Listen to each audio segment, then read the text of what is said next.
দীপাকে ফাঁসাতে গিয়ে নিজেই নিজের ফাঁদে জড়িয়ে পড়ল ঋত্বিক। পুলিশ ধরে নিয়ে গেল ঋত্বিককে। হ্যাঁ বন্ধুরা, অনুরাগের ছোঁয়ার আগামী পর্বে আমরা ঠিক এরকমটাই দেখতে পাবো। এরকম সিরিয়ালে দুর্দান্ত আপডেট পেতে আমাদের চ্যানেলটি সাবস্ক্রাইব করে পাশের নোটিফিকেশন বেলটি প্রেস করে রাখুন, যাতে আমাদের আপলোড করা ভিডিওগুলি আপনারা সর্বপ্রথম পেতে পারেন। তো চলুন কথা না বাড়িয়ে শুরু করা যাক। আজ মেডিকেলের পরীক্ষা ছিল, তাই দীপা এবং সূর্য তাড়াতাড়ি করে বাড়ি থেকে বেরিয়ে আসে। দীপা কলেজে ঢুকলেই ঋত্বিক তাকে ধাক্কা দেয়, ফলে দীপার হাত থেকে পেন্সিল বক্সটা পড়ে যায়। এরপর ঋত্বিক পেন্সিল বক্সটা উঠিয়ে নেয়। দীপা তখন বলে, আমাকে আমার পেন্সিল বক্সটা দাও, পরীক্ষা আছে, ওটা আমার লাগবে।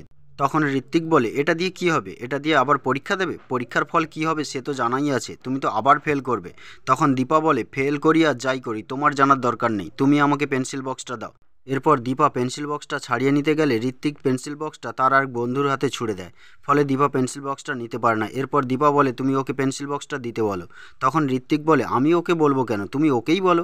তখন দীপা তার কাছ থেকে ছাড়িয়ে নিতে যায়, সে আবার ঋত্বিকের হাতে পেন্সিল বক্সটা ছুড়ে দেয়। এইভাবে লোফালুফি করতে থাকে এবং দীপাকে অসম্মান করতে থাকে।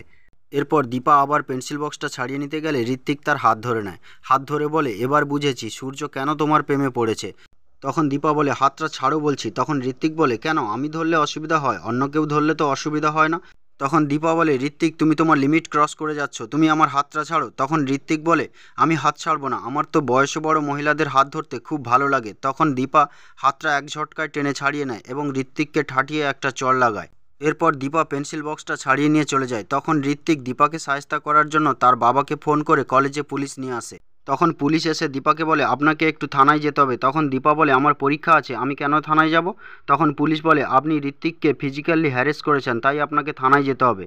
তখন দীপা বলে, কিন্তু এতে আমার কোনো দোষ নেই, তখন ঋত্বিক আমাকে নিয়ে অসভ্যতামি করছিল। তখন পুলিশ বলে, অত সব বুঝি না, আপনি মেরেছেন কিনা বলুন। তখন দীপা বলে, হ্যাঁ মেরেছি, কিন্তু।